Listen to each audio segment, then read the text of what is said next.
Alright, we're going to do this one with a little bit of a sidebar with me in here so I can talk with my hands a little bit. I miss not talking with my hands in front of you fine folk. Inverting the Constitution is our subject. The Civil War was fought to preserve the Union, but by the end of it, it had freed the slaves. And so after you freed the slaves, you had to figure out how to make these formerly enslaved African Americans into citizens. We get a couple amendments to the Constitution. One of those amendments is the 14th Amendment that guarantees civil rights. And after a couple decades and after a couple Supreme Court decisions and some actions and inactions by Congress, there's a situation in the South that allows for a situation very similar to slavery to crop up again. We call it Jim Crow, and that's the separate but equal system. Plessy v. Ferguson, some of you may know. Alright, that's what we're going to do today. Let's start, though, however, with, of course, the presidents of the United States of America. They're not terribly powerful during this time period. They are extremely hairy. They are, by and large, Republican. We have a Republican, a Republican, a Republican, a Republican. Ohio is the dominant powerhouse in the nation, so go Cleveland if you want. What else should we say about I think that's all I want to say about them. They're not terribly important. Congress has a lot of the power. And also the Supreme Court has a lot of power. So, politics in general is really popular in the Gilded Age. It's kind of like entertainment. But there's also a real dark side to this entertainment. And here I just have a general slide talking about violence in New York, violence in Denver, violence in the South, violence in Kentucky in particular. 5 killings. Was a quiet election day. Yeah, democracy is a tricky thing, don't you know? And some people are aware of this. There's some critiques of the system in the United States. This is one of my favorite cartoons. This is Buffalo Bill Cody and his cast of Indians and trappers from the Wild West show. And it says, "May well the Wild West ask, is this the civilized East?"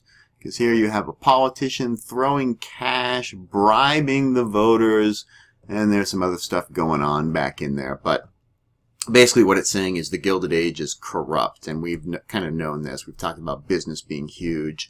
Well, there's lots of scandals and corruption and money in politics, in addition to violence. Here is a lovely little cartoon. Freedom of suffrage to the blacks means freedom of suffrage to the whites. And then this sort of Evarts is a political figure from the time. Don't worry about that. In the back, we've got a formerly enslaved African American, and we've got this cat looking a whole lot like Abe Lincoln walking away.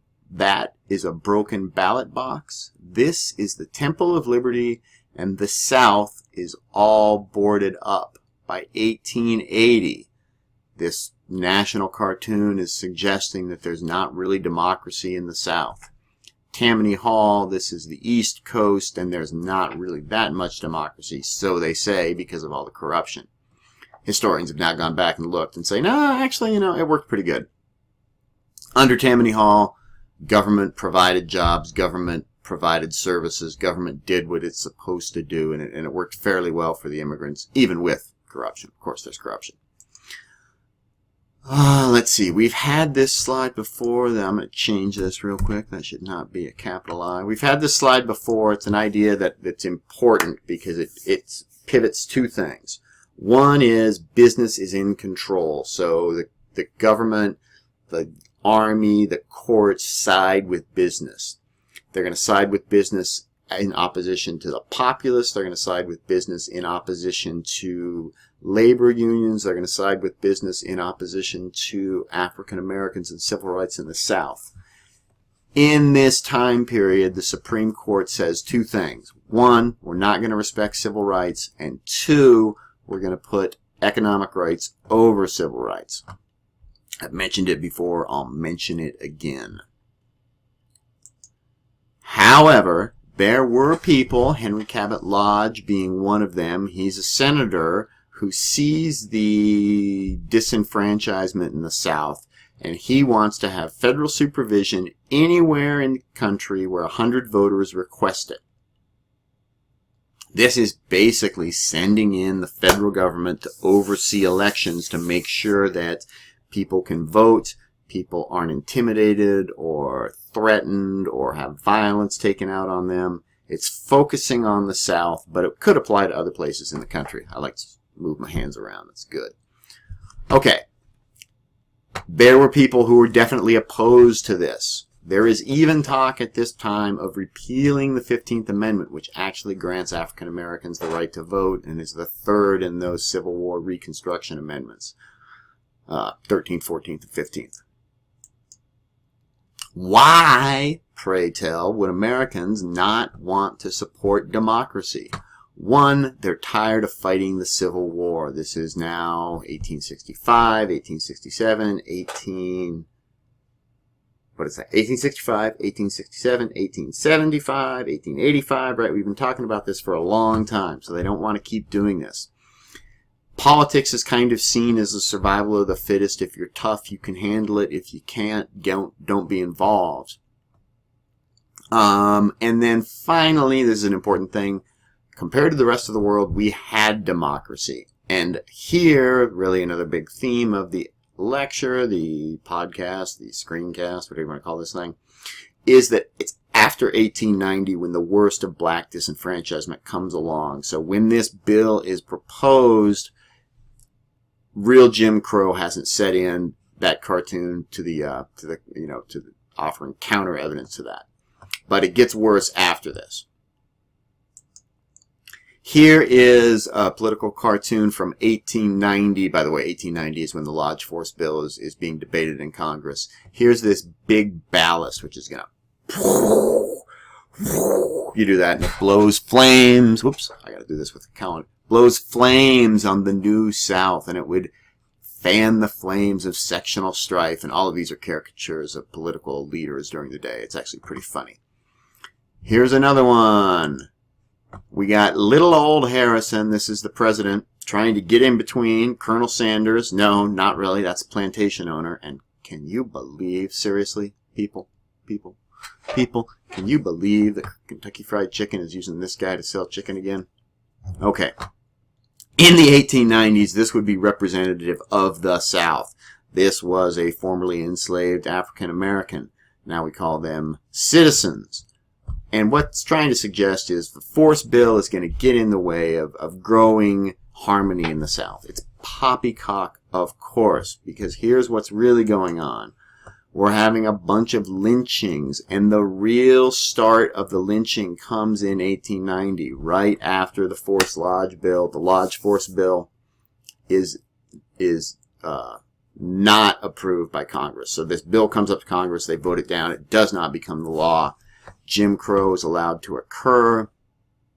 You have a bunch of people being murdered in the South. They're lynchings, primarily African Americans. There's this claim that white women are being raped. All right. So anyway, along comes Ida Wells Barnett. She gets married later. Actually, first she's just known as Ida B. Wells. She publishes exposés that say not even, not only is it rape not occurring, there's not even any sexual contact occurring. These are just complete fabrications. And she also says that if this is Christian civilization, then she doesn't want any of it, right? It's not any of this stuff.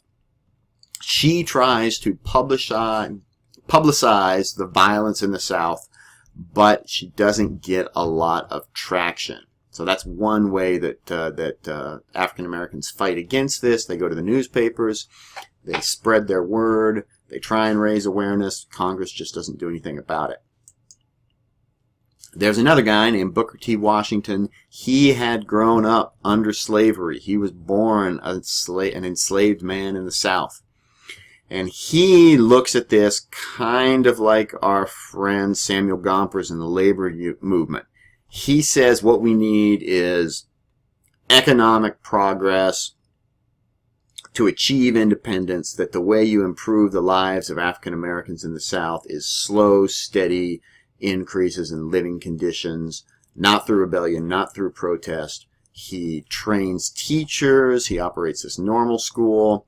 And in 1895, he gives an address that's known as the Atlanta Compromise. And in that, he says that the races in the South can be as separate as the hands on the finger. Whoops, the wrong way. So, you have sort of, this is America, but whites are here and blacks are over here, and I suppose Indians are over here, and, somebody else is over here. This may strike you guys as a sellout position, but I gotta stress, he grew up in slavery. He's witnessed Reconstruction, the Klan, all kinds of things in the South, and he doesn't have high hopes for big change. He wants to talk about small change.